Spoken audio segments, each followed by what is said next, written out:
Some parts of the world where you've built up an established business, you're kind of a bit fearful to go into new ways of doing things, all right? But in this part of the world, some of our businesses are growing very fast, but not massively huge yet. So we're free to kind of try new things and try innovative.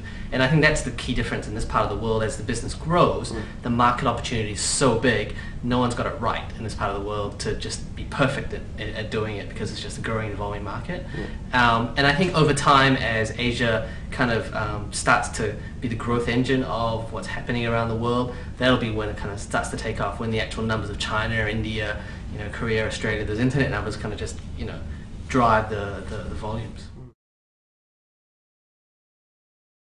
If you look at America, internet level penetrations have kind of matured, and they're in a sense competing for market share now. Europe is still growing, but the potential for this part of the world is massive. China surpassed America as the most amount of internet users, several months ago, and so there's just a massive upside in this part of the world. So absolutely, there's a strategic shift from what's happening in the West coming to the East, and I think the recession or economic crisis has kind of fueled that or accelerated that transfer. I mean, for the first time, you're seeing Chinese companies buying Western companies, and it's a good thing, right? And this kind of accelerated growth. So I think it's great for the region. And as part of Zuji Travelocity Last Minute, we're totally invested in this part of the world, in growing up markets and investing more.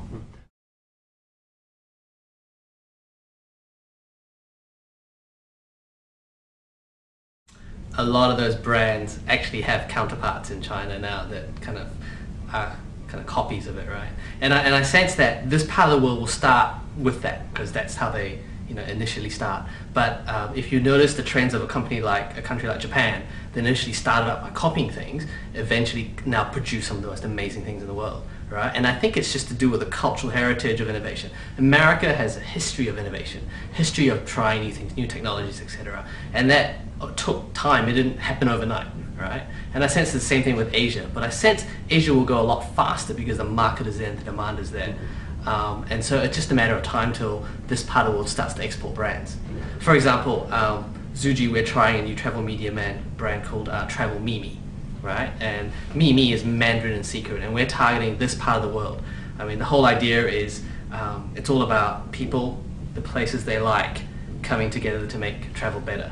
And basically, we're trying to create this kind of system where you have a map of the world, you drop in a Google pin, you upload text and images of a particular destination. Like, for example, you live in Sydney, so I'll come to you and say, in Sydney, where can I eat, shop, etc., right? So I come to look at your map, I love some of the things you do, I'll pin it to my map, and so I create my own kind of travel mimi. And that's one of the things we're trying out in this part of the world.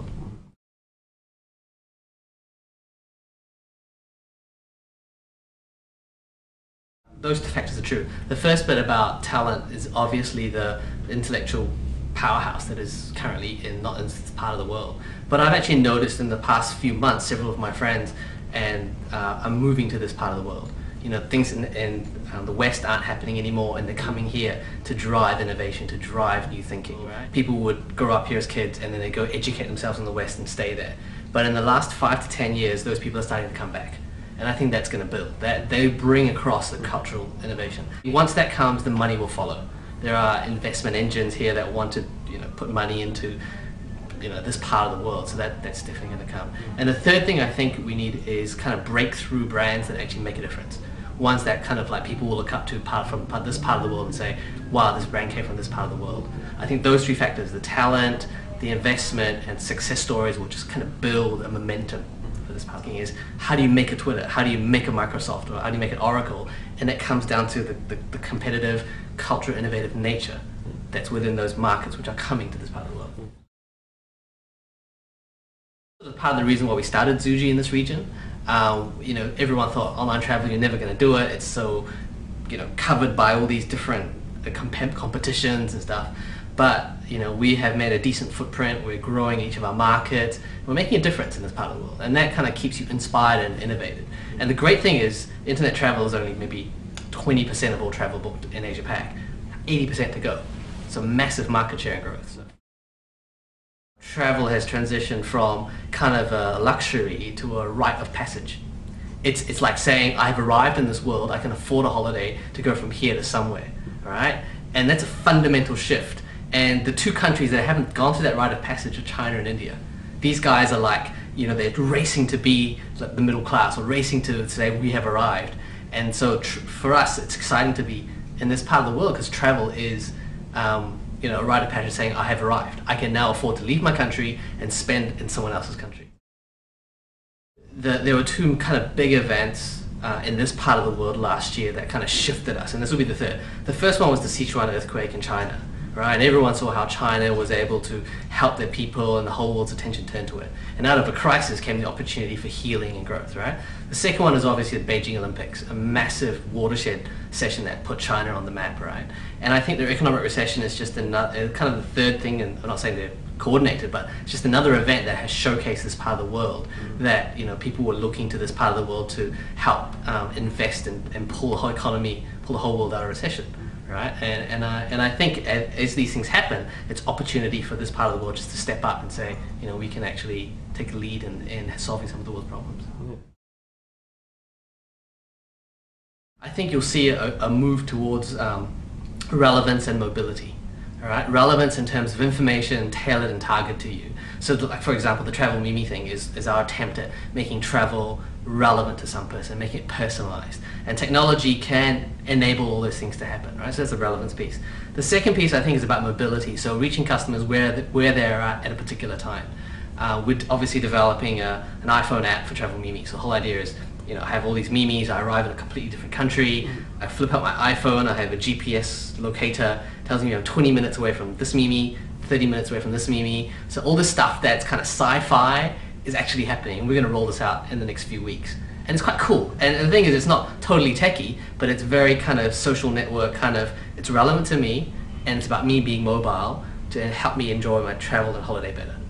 And I think that's what's going to happen. You're going to find more and more people, the kind of edgy, kind of weird out there stuff that people used to say, mobile marketing, social networking, will become more mainstream because it's more relevant and because it just empowers the whole thing. So that's where I see travel going.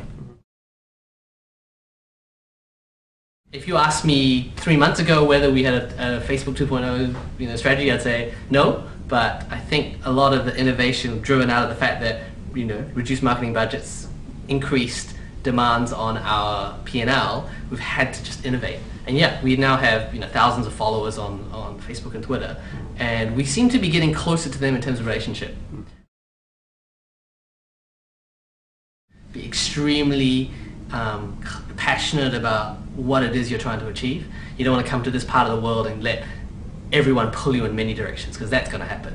There's going to be so much different opportunities. You just got to say, this is what we're here for. This is the reason that we are here. This is the purpose, right? And that's key in defining and understanding and knowing that. Second one is just stay incredibly passionate and persistent.